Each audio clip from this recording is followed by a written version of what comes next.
안녕하세요, 교우 여러분. 네, 어, 네, 우리 합창팀 정말 은혜로운 찬양 해주시고 오늘 모임을 정말 풍성하게 해주셔서 다시 한번 감사드리고요. 제가 보니까 매주 주일마다 모임 마치고 점심 식사하시고 또 오후 내도록 이렇게 연습하시더라고요. 아마 그때 드신 그 김밥을 줄 세우면 아마 스트라스역까지 이렇게 많지 않을까. 너무 감사하고 그런 의미에서 다음 주 신년 모임 때도 합창을 네. 오늘 혹시 처음 저희 교회 오신 분 계시면 한번 손으로 표해 봐 주시겠어요? 네. 네, 제법 계신 것 같습니다. 네. 일단 주님의 이름으로 환영하고요. 오늘 말씀을 위해서 제가 잠깐 기도하겠습니다. 우리의 구원자 되신 하나님 아버지, 감사합니다. 주님이 탄생하신 날을 기념하며 주님의 탄생의 그 의미와 본질을 우리가 다시 한번 배우고 우리가 왜 기뻐해야 하는지, 왜 우리가 즐거워해야 하는지, 왜 우리가 찬양해야 하는지 그 분명한 이유를 오늘 이 시간을 통해서 알게 하여 주옵소서. 우리의 어두운 마음을 밝혀주시고 우리의 눈을 뜨게 하시며 귀를 열어주시고 우리의 지성을 깨워주셔서 하나님의 이 놀라운 진리의 말씀에 회개와 믿음과 찬송으로 반응하는 복되고 귀한 시간 되게 하여 주옵소서. 예수 그리스도의 이름으로 간절히 기도합니다. 아멘.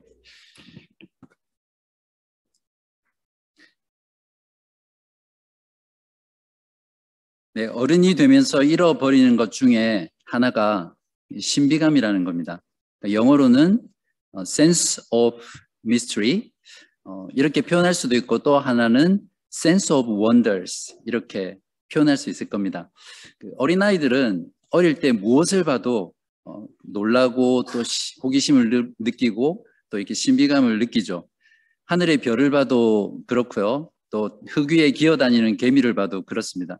그 날아다니는 나비를 잡아서 그 날개의 무늬만 봐도 어린아이들은 그 경탄하면서 정말 이 신비감에 사로잡히죠.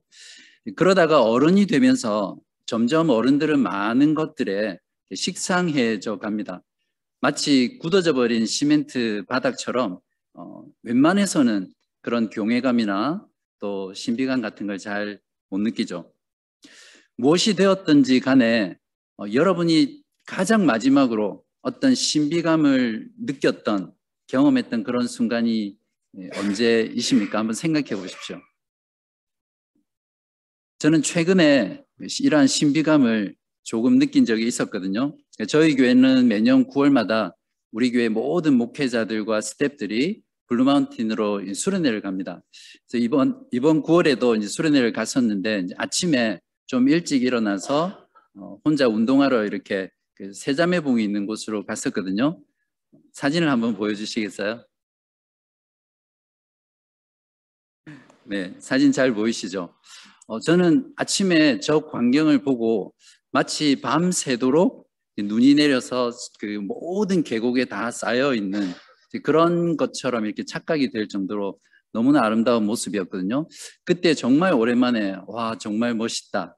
Amazing. 물론 영어로 하진 않았지만 정말 그 마음으로 그 광경에 한참 동안 넋을 놓고 그렇게 시간을 보낸 적이 있습니다. 온 세상이 아기 예수의 탄생을 축하하며 즐거워하는 성탄절인 오늘 우리는 이 예수님의 탄생 사건을 통해서 저는 이 여러분에게 이것이 얼마나 위대한 신비인지를 좀 보여드리려고 합니다. 바라기는 오늘 말씀을 통해서 여러분이 잃어버렸던 그러한 신비감들을 다시 한번 회복하고 그 신비감으로 기뻐하는 그런 시간이 됐으면 좋겠습니다. 아기 예수님은 2000년 전에 어디서 태어나셨습니까? 유대 땅 베들레헴에서 태어나셨죠. 아기 예수가 이 땅 가운데 태어나셨다라는 것은 아무도 부인하진 않습니다. 설령 기독교인이 아니더라도 예수님이 역사 속에서 태어났다는 것은 부인하지 않죠. 왜냐하면 그것은 역사적 사실이기 때문에 그렇습니다. 그렇지만 오늘 저와 여러분에게 정말 중요한 건 무엇이냐면 그 아기 예수님의 탄생의 본질이 무엇인지, 그 의미가 무엇인지, 그 아기 탄생의 그 사건이 나와 우리에게 어떤 의미가 있는지를 분명히 아는 것이 훨씬 더 중요합니다. 신학자들은 예수님의 탄생을 성육신이라고 그렇게 부릅니다. 여러분 들어보셨죠? 성이라는 것은 한자인데 성육신은 이룰성, 고기육, 그리고 몸신자를 써서 육체가 된다 이런 말입니다. 영어에서도 incarnation이라고 쓰고 있는데 in이라는 것은 어떤 안으로 들어간다 이런 뜻이고 carn이라는 이 단어는 flesh, 즉 육체를 말하거든요. 그러니까 incarnation이라는 단어도 결국 육체가 된다 이런 뜻을 가지고 있습니다. 역시 중요한 건 누가 성육신 하셨느냐라는 이 사실하고 그리고 어떻게 성육신 하셨느냐 이 두 가지 사실을 우리가 아는 것이 정말 중요합니다. 여기에 대한 두 가지 질문에 대한 답변을 오늘 말씀을 통해서 여러분에게 전하도록 하겠습니다. 오늘 본문을 썼던 사도 요한은 예수님의 제자 중에 하나죠. 그래서 예수님과 함께 3년여 동안 함께 먹고 마시고 자고 사역하면서 그가 보고 듣고 배우고 목격했던 것들을 토대로 썼던 책이 요한복음입니다. 사도 요한은 예수님의 성육신을 이렇게 정의했습니다. 요한복음 1장 14절입니다. 말씀이 육신이 되어 우리 가운데 거하시며, 아마 성경 중에서 가장 유명한 구절입니다. 바로 이 표현, 말씀이 육신이 되어 우리 가운데 거하신다라는 것이 성육신의 가장 정확한 표현입니다. 그리고 무엇보다 중요한 건 우리가 말씀이 육신이 되었다라는 이 말이 무엇을 의미하는지를 우리가 말씀을 통해서 정확하게 이해하는 것이 너무너무 중요합니다. 왜냐하면 우리가 이것을 제대로 이해하고 믿을 때 우리의 구원이 여기에 달려있기 때문이죠. 자, 그렇다면 요한이 말하는 성육신한 말씀이란 무엇일까요? 오늘 본문 1절을 보십시오. 태초에 말씀이 계시니라. 이 말씀이 하나님과 함께 계셨으니 이 말씀은 곧 하나님이시라. 1절 앞부분에 보시면 태초에 말씀이 계시니라 이렇게 되어 있습니다. 이 구절은 말씀이라는 이 존재가 언제 존재했는지 존재의 때를 말해주죠. 말씀이 존재했던 때를 태초라고 in the beginning이라고 시간의 시작이라고 이렇게 말을 하는 것 같지만 이 말씀이라는 존재가 시간이 시작됐던 그때부터 존재하기 시작됐다는 말이 아니라 시간이 시작된 그때도 이미 예수 그리스도는 이 말씀은 존재했다라는 그런 의미입니다. 즉 시간이 있기도 전에 존재했다라는 말은 영원히 존재했던 분이다 이렇게 볼 수 있겠죠. 그 다음 두 번째로 이 1절 중간 부분을 보시면 이 말씀이 하나님과 함께 계셨으니 라고 되어 있는데요. 말씀이 하나님과 함께 계셨다라는 것은 하나님이란 존재가 있고 함께 있었으니까 그 하나님과 또 다른 존재라는 것을 말하죠. 만약에 저는 누구누구와 같이 함께 있다라고 이렇게 표현을 한다면 저 말고 다른 존재가 있다라는 그런 말이죠. 그리고 1절 마지막 부분에 보시면 이 말씀은 곧 하나님이시라 이렇게 진술하고 있는데 말씀의 본질에 대해서 말합니다. 즉 이 말씀은 어떤 존재라고요? 하나님이라는 겁니다.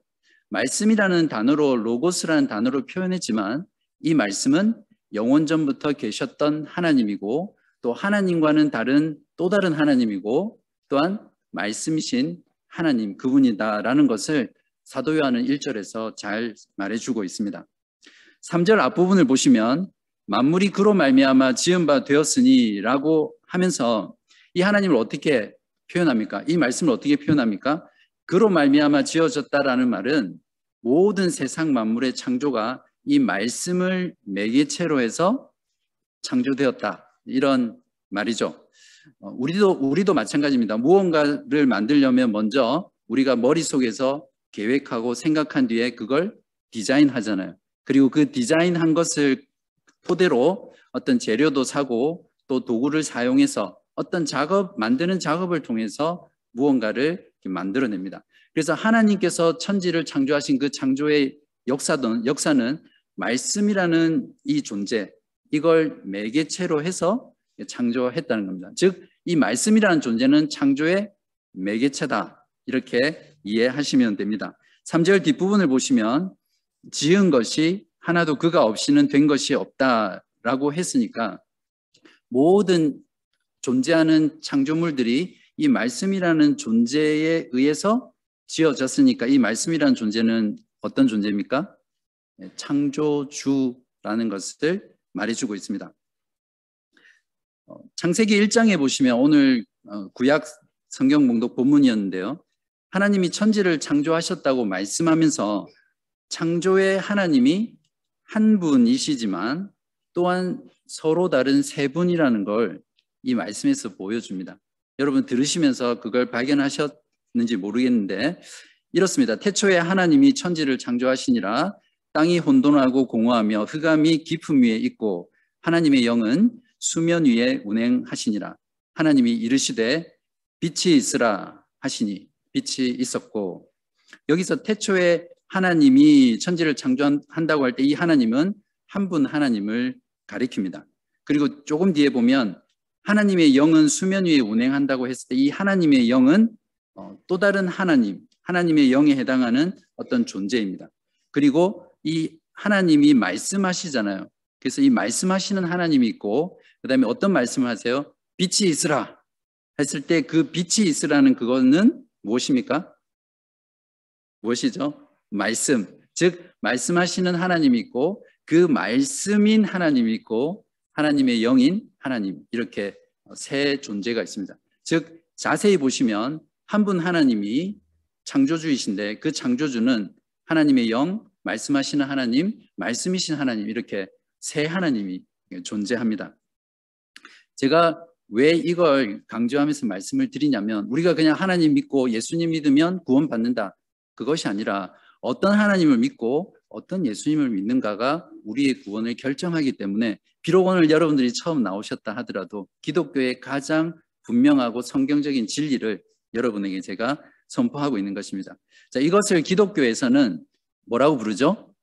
삼위일체 하나님이라고 부릅니다. 우리가 믿는 하나님이 바로 이것입니다. 세상의 많은 종교들, 또 세상의 많은 사람들은 하나님을 믿거든요. 믿는 사람들이 많습니다. 어떤 초월적인 그 존재, 그 존재를 하나님으로 생각하고 믿죠. 이슬람에도 하나님을 믿고요. 유대교도 하나님을 믿습니다. 그리고 보이지 않는 하나님을 섬기는 수많은 사람들이 있죠. 그러나 그런 하나님을 믿어서는 구원을 받지 못합니다. 우리가 믿어야 하는 하나님은 바로 삼위 하나님, 한 분이시지만 세 분으로 계시는 이 삼위일체의 하나님을 믿어야 합니다. 우리는 이 말씀하신 하나님을 성부 하나님, 말씀이신 하나님을 성자 하나님, 그리고 하나님의 영을 성령 하나님, 이렇게 부릅니다. 요한복음 1장 18절을 보시면 본래 하나님을 본 사람이 없으되 아버지, 성부 하나님을 말하죠. 아버지 품속에 있는 독생하신 하나님, 그러니까 유일하게 나신 하나님의 아들인 말씀을 말합니다. 그 하나님이 나타내셨느니라. 왜 이처럼 삼위일체의 진리가 중요하냐면 우리의 구원은 말씀이신 그 하나님이 육신이 된 이 성육신에 달려 있거든요. 그런데 이 성육신의 사건은 삼위일체 하나님이 없이는 존재할 수 없는 사건입니다. 그렇기 때문에 우리는 이 삼위일체 하나님을 믿어야 하고 그 삼위일체 하나님 속에서 우리는 성육신의 바른 진리를 깨닫고 믿어야 합니다. 자, 그러면 누가 성육신 하셨나라는 이 첫 번째 질문에 대한 답은 여러분에게 제가 제시됐죠. 무엇입니까? 하나님의 아들이, 말씀이신 하나님의 아들이 육신이 되신 것, 그것이 첫 번째 질문에 대한 답입니다. 성육신하신 하나님의 아들은 삼위일체 하나님의 중에 한 분 하나님이시고 영원히 존재하시는 하나님이시며 창조의 매개체이면서 창조주 하나님이신 하나님의 아들이십니다. 이제는 두 번째 질문에 답할 차례입니다. 말씀하신 성자 하나님은 그렇다면 어떻게 인간이 되셨습니까? 이 부분이 우리에게 굉장히 중요한 또 숙제죠. 마태복음 1장 18절에서 25절을 보십시오. 예수 그리스도의 나심은 이러하니라. 그의 어머니 마리아가 요셉과 약혼하고 동거하기 전에 성령으로 잉태된 것이 나타났더니 그의 남편 요셉은 의로운 사람이라 그를 드러내지 아니하고 가만히 끊고자 하여 이 일을 생각할 때에 주의 사자가 현몽하여 이르되 다윗의 자손 요셉아 내 아내 마리아 데려오기를 무서워하지 말라. 그에게 잉태된 자는 성령으로 된 것이라. 하나님의 아들이 인간이 된 것, 육신이 된 것은 성령으로 잉태되신 것입니다. 이 말은 무엇이냐면 예수님의 그 잉태는 남자와 무관하게 인간과 전혀 상관없이 전적으로 하나님의 창조의 역사라는 것을 우리에게 말씀해 줍니다.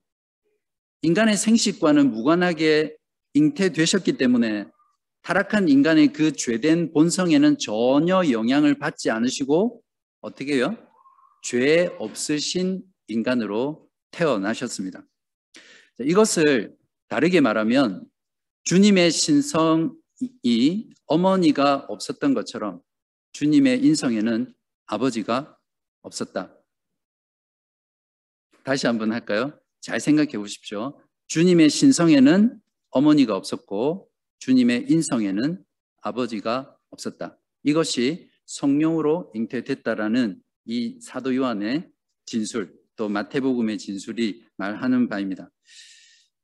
자, 다음으로 성자 하나님의 성육신은 동정녀, 즉 처녀의 몸에서 태어나신 것입니다. 누가복음 1장 30절에서 35절을 보겠습니다. 천사가 이르되 마리아여 무서워하지 말라. 내가 하나님께 은혜를 입었느니라. 보라 내가 잉태하여 아들을 낳으리니 그 이름을 예수라 하라.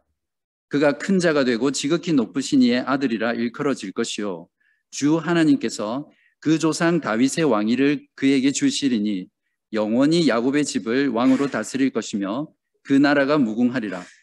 마리아가 천사에게 말하되 나는 남자를 알지 못하니 어찌 이 일이 있으리이까? 당연하겠죠. 남자와 어떤 관계를 가지지 않은 그 처녀였기 때문에 이런 천사의 수태고지에 이렇게 반응할 수밖에 없습니다. 천사가 대답하여 이르되 성령이 내게 임하시고 지극히 높으신 이의 능력이 너를 덮으시리니 이러므로 나실 바 거룩한 이는 하나님의 아들이라 일컬어지리라. 이 말씀은 성령으로 잉태된 하나님의 아들이 어떻게 완전한 인간이 되셨는지를 잘 말해줍니다. 성자 하나님은 마리아의 그 뼈와 살로부터 완전한 인간의 그 인성을 취하셨습니다. 성령의 능력이 마리아에게 임하셔서 그 마리아의 세포, 태아세포 그 하나로부터 성자 하나님은 그 인간의 몸을 입으신 거죠. 성자 하나님이 인간으로 변화된 것이 아닙니다. 성자 하나님이 인간이 되실 때 그때 비로소 존재하신 것도 아닙니다. 성자 하나님, 영원한 그 하나님, 창조주 하나님은 그 인격의 변화가 없으시면서 그대로 삼위일체로 존재하시지만 마리아의 뼈와 살을 취해서 완전한 인간, 그러나 죄가 없는 인간으로 우리 가운데 오셨습니다. 우리와 모든 것에서 동일하죠. 슬퍼하시고 고통하고 아파하고 눈물 흘리고 기뻐하고 즐거워하고 심지어는 유머까지 있으신 그 예수님. 그러나 우리와 다른 것이 있다면 죄가 없으신 유일한 인간이 바로 예수 그리스도입니다. 히브리서 4장 15절에 이것을 증거하고 있습니다. 우리에게 있는 대제사장은 우리의 연약함을 동정하지 못하실 리가 아니요 모든 일에 우리와 똑같이 시험을 받으시니로되 죄는 없으시니라. 그러므로 예수 그리스도 그분은 참 하나님과 참 인간이 한 분 안에 존재하는 우리를 하나님과 또 우리 사이를 중보하는 그런 유일한 중보자가 되십니다. 자, 이제 말씀이신 하나님의 아들이 어떻게 육신이 되셨나? 라는 이 두 번째 질문에 답하실 수 있으시겠죠. 무엇입니까?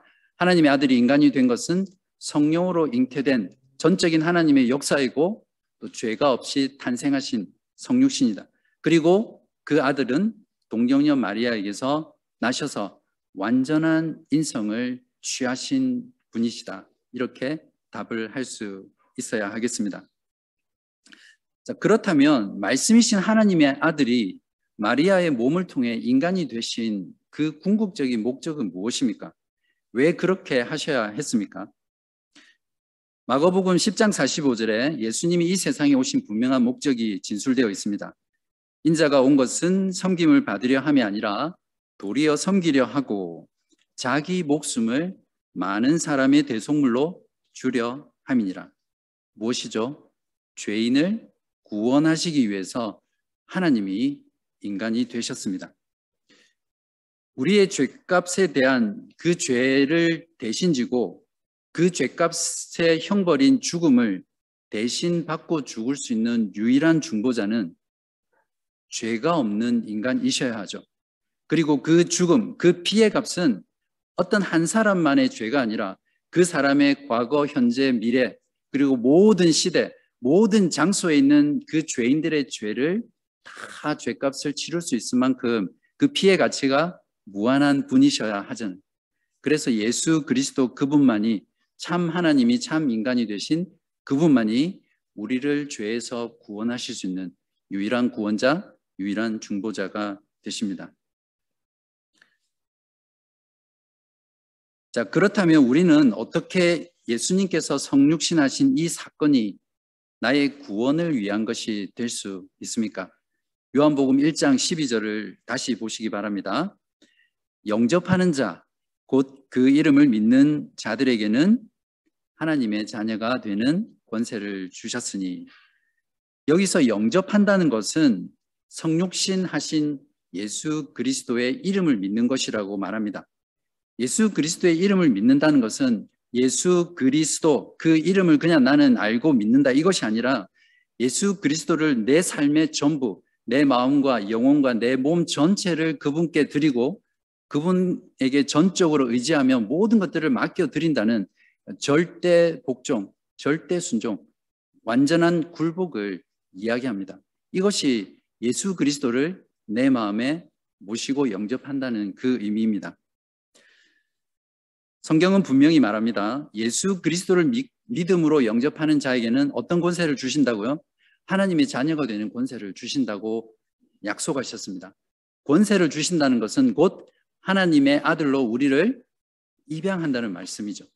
하나님이 그분이 소유한 모든 것들이 우리의 것으로 주장할 수 있는 그런 권리, 권위, 또 권세를 우리에게 주신다라는 그런 뜻입니다. 이것이 진정한 복음이고 또 이것이 구원입니다. 바로 우리가 예수 그리스도를 나의 구주로 믿고 영접하고 그분을 받아들일 때 바로 하나님이신 예수 그리스도가 인간이 되신 그 성육신의 목적이 성취된 사건입니다. 그렇기 때문에 우리가 구원을 받는 유일한 길은 말씀이 되어 육신이 되셔서 우리 가운데 거하신 예수 그리스도 그분을 믿음으로 영접하는 길밖에는 없습니다. 주님에 대한 모든 것이 신비합니다. 주님께서는 세상의 모든 다른 사람보다 신비롭게 태어나셨고요. 또 세상의 모든 다른 사람보다 신비롭게 이 세상을 떠나셨습니다. 예수 그리스도의 탄생, 그분의 삶, 그분의 죽음, 그분의 부활, 그분의 승천, 모든 것이 사실은 우리의 이 짧은 이성으로는 이해하고 받아들일 수 없는 그런 신비로운 그 사실 자체죠. 예수님의 성육신하신 그 사건은 하나님께서 천지를 창조하셨던 그 신비만큼 이 세상 가운데 가장 신비로운 사건입니다. 저와 여러분은 오늘 이 아침에 영원하신 하나님의 아들이 인간이 되셨다는 이 위대한 신비 앞에 서 있습니다. 그러면 어떻게 반응해야 할까요? 단지 내가 이해할 수 없기 때문에 받아들이지 않고 거부한다는 것은 옳지 않습니다. 유치원에 다니는 그 아이들에게 미분, 적분 공식을 가르쳐 주면 그 아이들이 이해하지 못한다고 해서 그 공식이 틀린 것은 절대 아니잖아요. 다른 예를 들면 코끼리의 몸에 붙어서 사는 개미가 그 개미의 이성이 있다면 코끼리가 어떤 존재인지 그의 일생 동안 알 수 없죠. 그러나 그 개미가 그 코끼리를 볼 수 없고 이해할 수 없다고 해서 코끼리의 존재를 부정할 수 없죠. 마찬가지로 내가 이 성육신의 사건, 참 하나님이, 성자 하나님이 참 인간이 되셨다라는 이 위대한 진리, 위대한 신비인 이 성육신의 사건을 이해할 수 없기 때문에, 나의 제한된 이성으로 깨달을 수 없기 때문에 거짓이다, 거부한다면 바로 이 개미와 같은 그런 사람이 될 것입니다. 성육신은 무한히 유한을 뚫고 들어온 가장 신비로운 사건입니다. 영원하신 하나님의 아들이 시간과 공간을 뚫고 들어오신 사건이 바로 성육신 사건이죠. 사람의 자녀들이 하나님의 자녀가 되도록 하나님의 아들이 사람이 되신 사건이 성육신의 사건입니다. 이 위대한 신비 앞에 서 계신 여러분 모두가 이 신비 앞에 반응할 수 있기를 바랍니다. 말씀이 육신이 되어 우리 가운데 거하셨다는 이 사실을 믿음으로 받아들이고 예수 그리스도를 나의 구주로 영접하고 그분의 전 존재, 그분의 모든 말씀을 믿음으로 받아들이고 하나님의 자녀가 되는 그런 권세를 누리는 여러분 되시기를 간절히 바랍니다. 지금은 거의 23년 전 이야기인데요. 첫 아이가 태어났을 때 이야기입니다. 지금 제 첫 애가 저기서 앉아서 듣고 있는데 잠깐 나가줄래? 그 아이가 그 아내의 태를 통해서 이렇게 나오는 장면을 제가 한국에서 나왔으니까 그때는 10만 원을 주면 특실에 들어가서 탯줄도 자르고 아이 낳는 장면을 다 볼 수 있었거든요. 물론 그때 결혼한 지 얼마 안 돼서 10만 원도 부모님이 주셨지만 근데 그 아이가 나오는 그 광경을 제가 생생하게 목격하면서 탯줄을 자른 뒤에 대기실에 나와서 정말 얼마나 많이 울었는지 모릅니다. 그 표현할 수 없지만 그냥 주체할 수 없는 눈물이 있잖아요. 그게 쏟아지는데 옆에 사람들도 있는데 많이 부끄럽긴 한데 이게 멈출 수가 없으니까 그렇게 한동안 눈물을 흘렸었는데, 물론 제가 아빠가 됐다는 그 사실이 너무 감격스럽고 또 기뻐서도 있었지만 사실은 그때 제가 울음이 터졌던 이유는 그 핏덩어리 같은 그 어린 아이의 그 생명이 그 엄마의 태 속에서 이렇게 나오는 그 모든 광경이 너무너무 경이롭기도 하고 너무너무 신비로웠습니다. 그때 저는 하나님은 정말 생명의 주관자다, 하나님은 살아계시다 라는 이 머릿속에만 알고 있던 그 진리를 온 몸으로 느낄 수 있었고 또 제 믿음은 그때 느끼는 믿음이었었거든요. 한 인간의 그 아기가 태어나는 그 생명도 그렇게 신비로운데 영원하신 하나님이 인간이 되셔서 이 세상에 오신 이 탄생의 비밀, 이 탄생의 기적, 이 탄생의 진리가 얼마나 신비롭습니까? 우리는 보통 신앙생활할 때 머리로 진리를 자꾸만 받아들이려고 합니다. 진리는 머리로만 받아들여서 안 되고 그 진리를 보고 우리의 가슴으로 느껴야 합니다. 그렇게 느낄 때 우리의 전 삶이 그 진리를 따라 살아갈 수 있거든요. 우리의 믿음도 마찬가지입니다. 머릿속에만 맴도는 그 믿음이 아니라 느낄 수 있는 믿음이어야 합니다.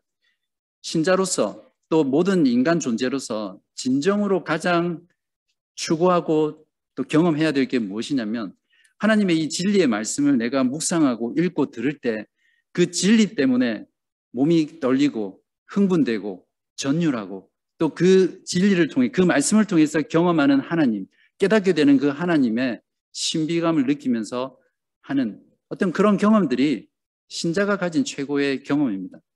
바라기는 오늘 이 아침에 이 위대한 성육신의 신비 앞에서 여러분이 이 진리를 느끼고 또 여러분의 믿음이 느낄 수 있는 그런 시간이 되시기를 간절히 바랍니다. 그것이 예수님의 탄생을 축하하는 오늘 이 위대한 신비 앞에 선 저와 여러분이 예수 그리스도에게 마땅히 돌려야 하는 반응일 것입니다. 기도하겠습니다.